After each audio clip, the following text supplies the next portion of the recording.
Hello everyone, today in this video we shall discuss the critical analysis of the poem Wild Lemons by David Malouf. He was an Australian poet, novelist and a short story writer who was quite familiar for his poetry collection entitled Revolving Days Selected Poems. This particular collection of poems is divided into four sections, that is on childhood, then on Europe, then relocating to Sydney, and later on traveling between Europe and Australia. So basically, the four sections of this collection of poems entails four different experiences which varies from four different places. Now he has also been no mentioned as one of the candidates for the Nobel Prize in Literature, because David Malouf was also a post-colonial writer. Basically, in the genre of poem or poetry, it is this similar poem, that is Wild Lemons, also express the post-colonial context throughout the stanzas. So let's begin with it. Now, one thing quite familiar to note that in a post-colonial literature, memories plays a great role, or the past experiences and its amalgamation with its presence has a great significance. Similarly, in this novel, we can see how the poet recollects the different memories from his past, because the poet lived in the island country of Australia before moving to the United Kingdom. In this poem, he basically discusses one of his experiences from Australia that still revolves around his mind. That means he is still connected to his past residing on his presence. So, in other words, we can say that the past has a great significance in his present days.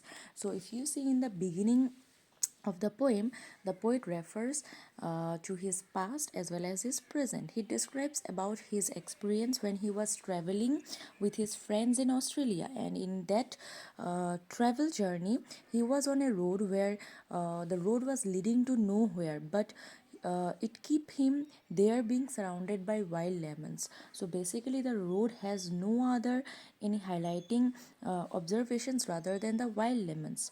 However, the speaker in this poem, it says that this road that would rescue them out of the place, and there he goes on to describe the wild lemon trees. So now, since the road they were traveling to was heading to nowhere, there was no other any landscape or observations, no habitant areas, but the wild lemon trees are filled with it. So the speaker of the poem realizes that no doubt the whole road or area is devoid of any habitant, but there must be someone who has planted these wild lemon trees, and it is with this connotation that he also describes that how the natural bliss of sunlight helps the lemons grow, which are used later on for making drinks. And that's how the speaker also talks about the island, and about the temperature of that island, where it was mentioned to be a warm weather, and the poet and his friends were humming or moving around in the midnight. Hence they were quite worried about finding their way back home, and they were taking deep breaths while discussing their plans in the midnight.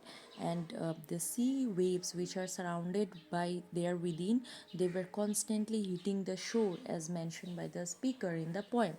So these natural descriptions of the surrounding area gives an idea to the poem that how they are heading to a place which leads to nowhere, and now they are discussing that how they should return back and they should find a way back to home. And amidst all these discussions, it is the wild lemon trees which has been constantly hitting their mind in the midnight.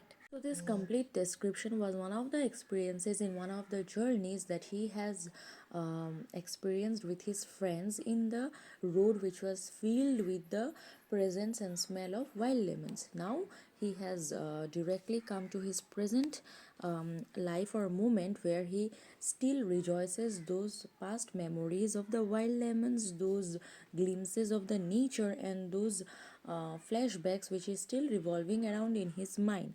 Because in this present instance, he is gathered by those similar friends where they were having some sipping some alcohol, and it was around 7 o'clock in the evening, where there was complete silence in the aura or in the presence of their gathering, and the speaker makes uses of certain similes or metaphors and imageries where he compares the silence of their gatherings to a flute which tempts the stars to walk over the water.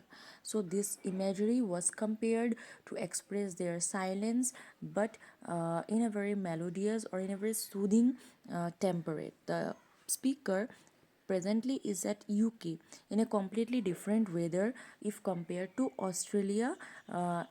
That is his homeland.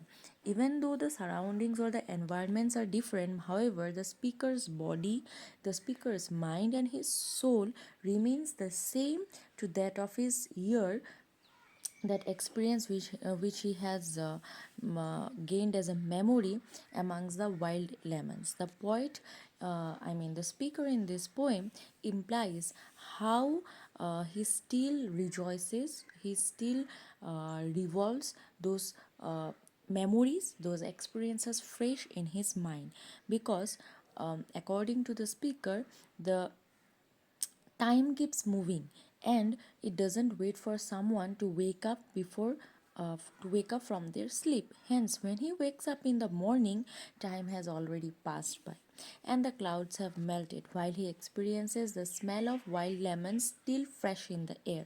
Even though the speaker is currently in Europe, the smell of wild lemons remain the same to smell of the lemons in Australia. And the poet asserts to us that the smell of wild lemons stayed forever with him, even though he moved to a completely different region of the earth. So, through this poem, David Malouf has tried to express the longingness for one's homeland, the longingness, or you can say the memories and experiences one retains with one's homeland. And just because he is now in a different place, that does not mean that he has no memories or no willingness to rejoice his homeland. This poem, through the expression, through the observation and imagery of the wild lemons and the essence of the freshness, the memories are still revived back in his mind. And that's why this poem is also considered as a post colonial poem.